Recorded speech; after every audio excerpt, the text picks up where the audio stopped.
Well, welcome everybody. Thank you for joining us on a Monday night.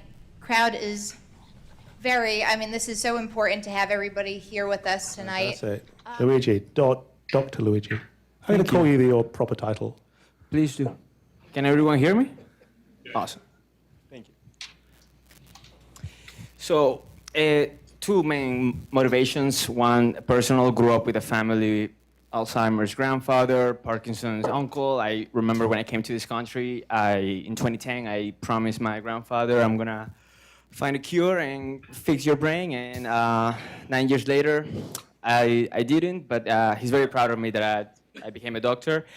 I'm very grateful as an immigrant, as a 28-year-old immigrant that has lived the last decade in USA of everything that this country has. So I think as a personal motivation, it's trying to give back to the American public what they deserve. I think America pays way too much in medicine. I think just because we see it as no disrespect to pharmaceutical companies, but I do see that this society, unlike Hispanic, Latin American, or even European societies where my father is from, it's a very drug dependent. It's a very quick pill, quick fix. And we have a rise in technology. We gotta find a way of connecting the technology field with improving health. So when I started the Ph.D. program, I really wanted to focus on concussion, on traumatic brain injury, because this is a disorder, and I don't want to overstate the case, but this is something that we just cannot diagnose,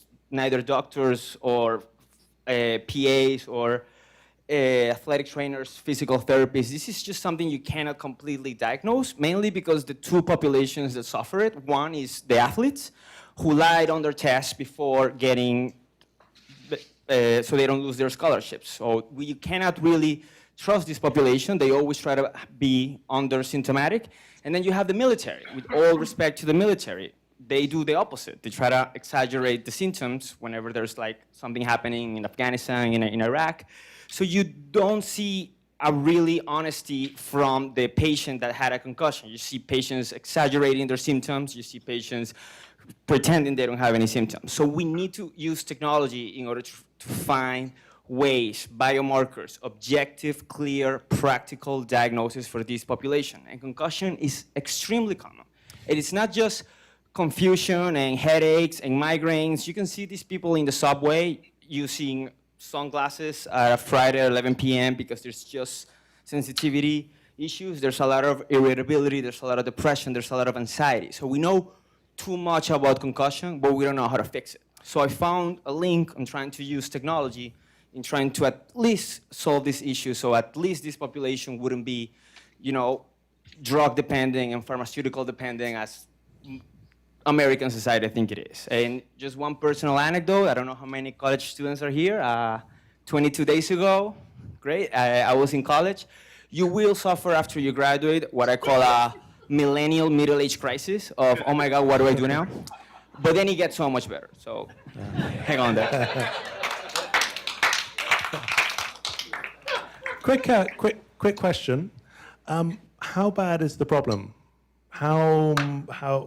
Give us an idea of how bad this situation is. The problem is so bad that I cannot tell you how bad is the problem. You have so much research on concussion, and there's not like a specific systematic review or literature review, or even numbers from the CDC or government agencies. I mean, the CDC says that, last numbers, that after every person that suffers a traumatic brain injury, it's 50% of them is gonna suffer a second traumatic brain injury, and 10% are gonna suffer 5 or more. And this is a huge problem because it's gonna cause a permanent damage that you might not see it, you might not experience, but throughout life, it's associated with Alzheimer's, with Parkinson's, with chronic traumatic encephalopathy, with all sort of types of dementia that this aging population are suffering and that are causing a bargain in our healthcare system and in the American taxpayer dollars. But that's the problem. We just cannot tell you for sure how bad it is. Fantastic. Thank you. Arlene. That's exactly right. Yep. Luigi, you had a comment. Yes. So I'm not gonna jump into World War III between Pfizer and the pharmaceuticals and marijuana company, or Iran versus Saudi Arabia. I do wanna I do want to say just to respond to Mr. Frank that there's a specific reason just with neuroscience. There's a specific reason why we wouldn't put medical cannabis to the same rigorous phase 1, phase 2, phase 3 clinical trials of pharmaceutical companies just for brain injuries. And that's because 95%, there's a new field that just came out called iPhone 10 X Plus. It's a neuro digestive system. So we now know that 95% of the neurotransmitters that we use in our brain are actually produced in our stomach. So it does make sense that when you treat nervous system disease, the more pills you take are actually suppressing the natural common functioning and physiology of your stomach.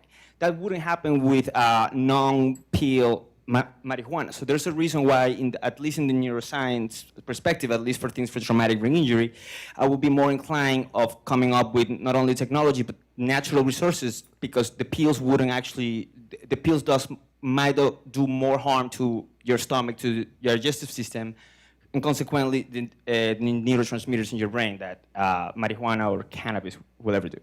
Thank you, counselor. I think we've got a job for you at McCarter in English, if you all want to come make that case. But again, that's just in the specific neuroscience perspective. You can go to cardiovascular, the renal, pulmonologist, and it's a different field. Marlon, I'm going to go to you now. Oh, that's all right. Keep going. No. So almost easy. So good luck. Good luck. We'll be watching you. Right. President for the day. If I was president of a country that I'm not even a citizen, I would. Come on, babe. No, absolutely. I have a really good.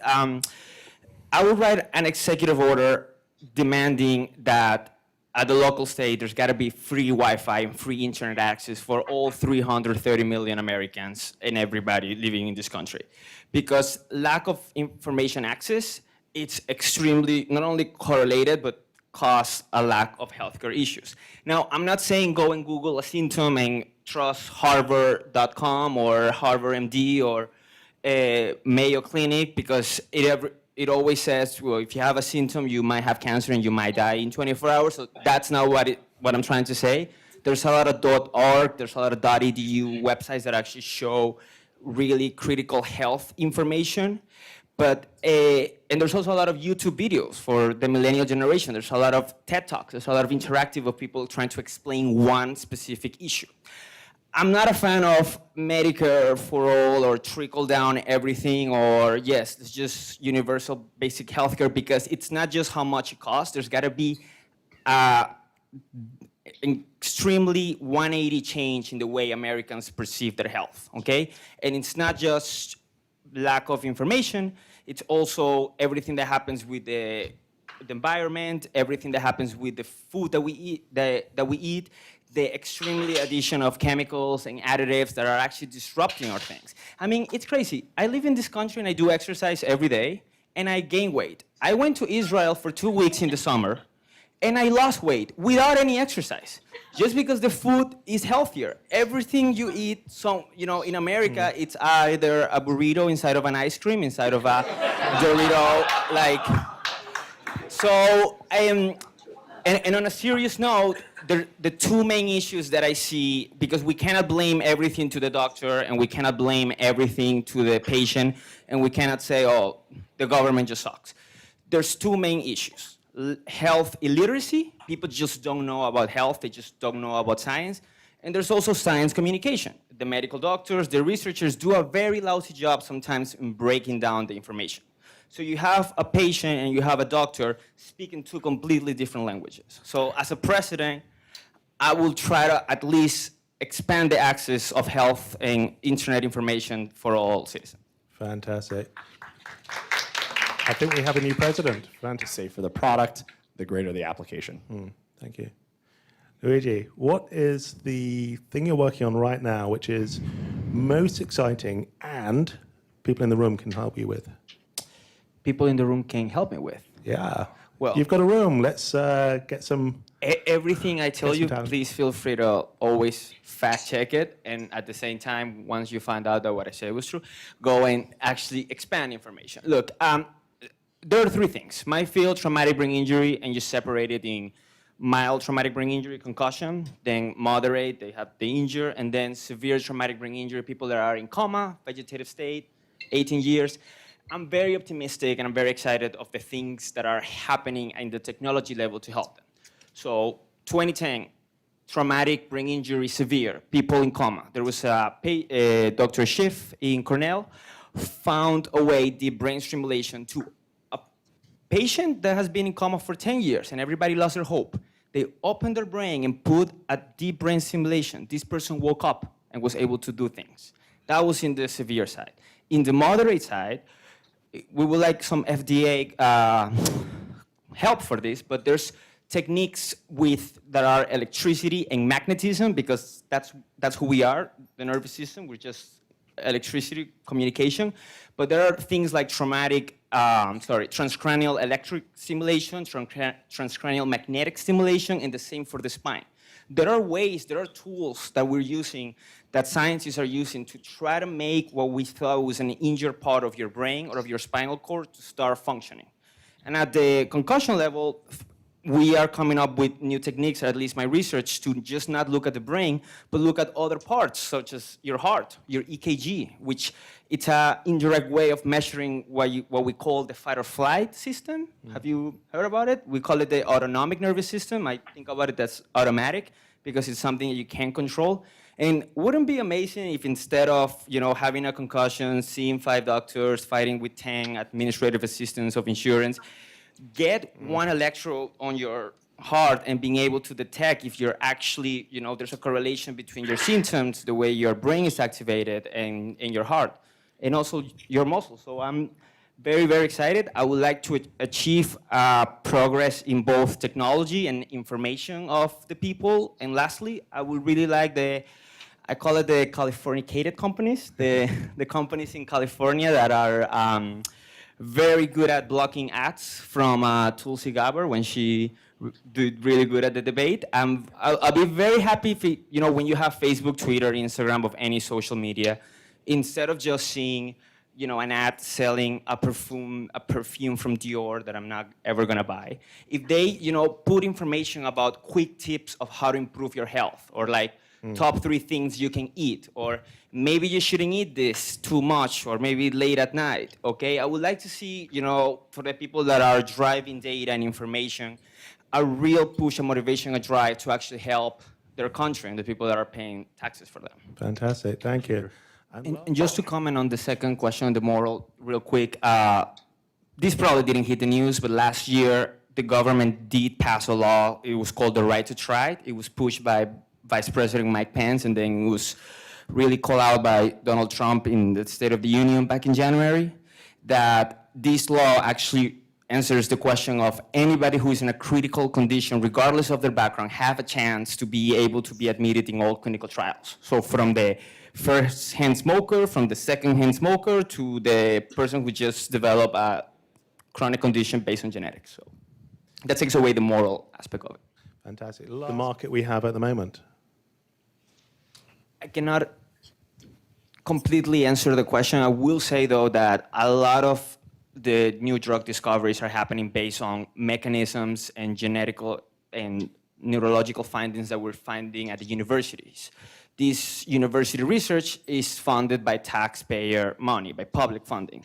So I think the main problem right now is that there's a lot of companies that are selling drugs that are using those drugs, because there's no such thing as a self-made Nobel Prize winner. Science builds upon existing science.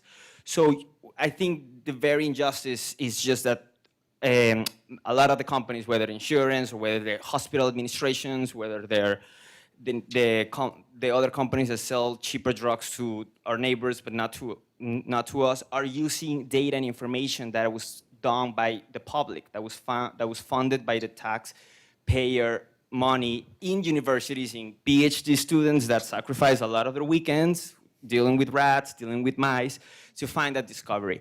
I wouldn't say, and I want to try to give a positive mentality, I wouldn't just blame everything to greed and to just, there's, the CEO of this company makes too much money and that's why everybody, has cancer. It's a very multidimensional, multivariable, complex system. And you see it in the in the food that we take, in the air that we breathe, in the lack of knowledge of the people. If you, focusing on just greed or something, it's not healthy for the civic discourse, for the public interactions, and honestly, it wouldn't drive things much farther than addressing all other parts. There's